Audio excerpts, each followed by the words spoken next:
ناظرین، آپ کو آج دو بڑے امیزنگ پڑوسیوں کی کہانی سنانی ہے۔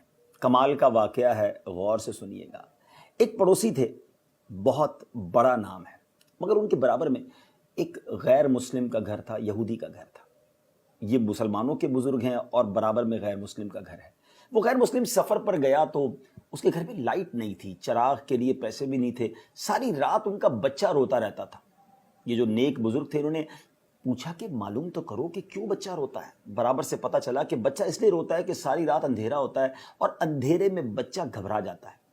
ان بزرگ نے کیا کیا کہ روزانہ رات ان کے گھر چراغ بھجوانا شروع کر دیا۔ ساری رات بچہ سکون سے سوتا۔ جب وہ یہودی سفر کر کے واپس آیا اور اس کے گھر والوں نے اسے واقعہ سنایا کہ ہمارے پڑوس میں جو مسلمانوں کے بزرگ رہتے ہیں وہ ہمیں روز چراغ بھجواتے رہے اور ہمارے بچے کو سکون پہنچاتے رہے، اس غیر مسلم کو یہ خیال آیا کہ کتنی عجیب بات ہے کہ ہمارے برابر میں مسلمانوں کے اتنے بڑے بزرگ رہتے ہیں اور اتنے اچھے اخلاق ہیں، اور ہم ہیں کہ اسلام سے دور رہ کر زندگی گزار رہے ہیں۔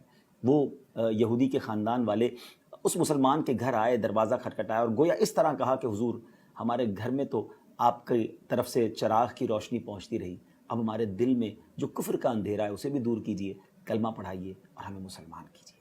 ناظرین، آپ جاننا چاہیں گے وہ بزرگ کون تھے؟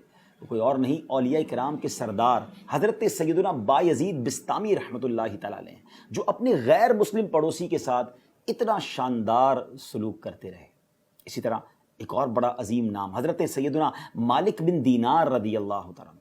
آپ کے پڑوس میں ایک شخص تھا جو روزانہ ڈیلیبریٹلی، جانتے بوجھتے پرنالے کے ذریعے گندگی آپ کے گھر میں بھیجتا تھا، آپ کو یوں سمجھیے اریٹیٹ کرنے کے لیے، آپ کو تکلیف پہنچانے کے لیے۔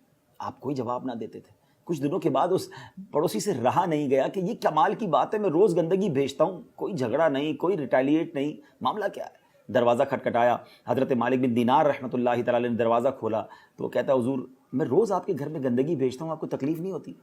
تو آپ نے فرمایا تکلیف تو بہت ہوتی ہے، تو پھر کیا کرتے ہیں آپ؟ کہا میں پانی ڈالتا ہوں، گندگی تمہاری طرف سے جو آتی ہے اسے دھو دیتا ہوں۔ غصہ نہیں آتا؟ سوال کیا اس نے۔ میرے غصہ بھی بہت آتا ہے، غصہ آتا ہے مگر میں اسے پی لیتا ہوں، کیونکہ ہمارے قرآن مجید فرقان حمید میں ہمارا رب فرماتا ہے وَالْكَاظِمِينَ الْغَيْظَ وَالْعَافِينَ عَنِ النَّاسِ وَاللَّهُ يُحِبُّ الْمُحْسِنِينَ۔ ترجمہ کیا ہے؟ اور غصہ پینے والے اور لوگوں سے درگزر کرنے والے اور نیک لوگ اللہ کے محبوب ہیں۔ اب اس غیر مسلم نے کیا کیا؟ اس نے گویا اس طرح عرض کی کہ حضور، گھر کی گندگی جو میں نے آپ کے گھر میں بھیجی وہ تو آپ نے پانی ڈال کر دھو دی، اسے بعد میں دھوئیے گا، پہلے میرے جو سینے میں کفر کی گندگی ہے اسے دھوئیے۔ کلمہ پڑھ کر مسلمان ہو گیا۔ ناظرین، یہ دونوں واقعات ہمارے لیے کیا میسج لیے ہوئے ہیں کہ پڑوسی کے کتنے حقوق ہیں، اور ہمارے بزرگان دین وہ ہیں کہ جو غیر مسلم پڑوسیوں کے ساتھ، تکلیف پہنچانے والے پڑوسیوں کے ساتھ بھی ایسا رویہ رکھتے تھے کہ وہ کلمہ پڑھ کر مسلمان ہو جاتے۔ مگر کیا ہمارا مسلمان پڑوسی ہم سے مطمئن ہے؟ یاد رکھیے، روایتوں میں مضمون ملتا ہے کہ تم میں بہترین وہ ہے جس کا پڑوسی اس سے راضی ہو۔ کیا ہم ایسے ہیں کہ ہمارا پڑوسی ہم سے خوش ہو، پڑوسی ہمارے بارے میں اچھے الفاظ ادا کرے؟ میں آپ کو ایک حدیث پاک آخر میں سناتا ہوں۔ نبی پاک علیہ الصلوۃ والسلام نے ارشاد فرمایا، اللہ عز و جل کی قسم وہ مومن نہیں ہوتا، اللہ کی قسم مومن نہیں ہوتا، اللہ کی قسم مومن نہیں ہوتا۔ 3 بار قسم فرمائی۔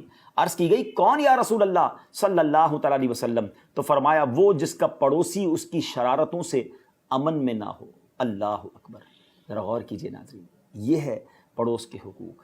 اللہ کرے کہ ہم اپنے پڑوسیوں کے حقوق صحیح طریقے سے ادا کرنے میں کامیاب ہوں۔ نبی پاک علیہ الصلوۃ والسلام ایک بار صحابہ کرام کے ساتھ بیٹھے تھے، صحابہ کرام کو پڑوسیوں کے حقوق بیان کرنا شروع کیے۔ صحابہ کہتے ہیں اتنے حقوق بیان کیے کہ ہمیں یہ خیال ہونے لگا کہ نبی پاک شاید وراثت میں بھی پڑوسی کے حق بیان کر دیں گے۔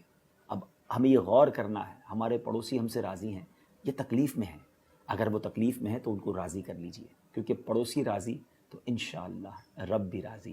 اللہ پاک ہمیں پڑوسیوں کے حقوق ادا کرنے والا بنائے۔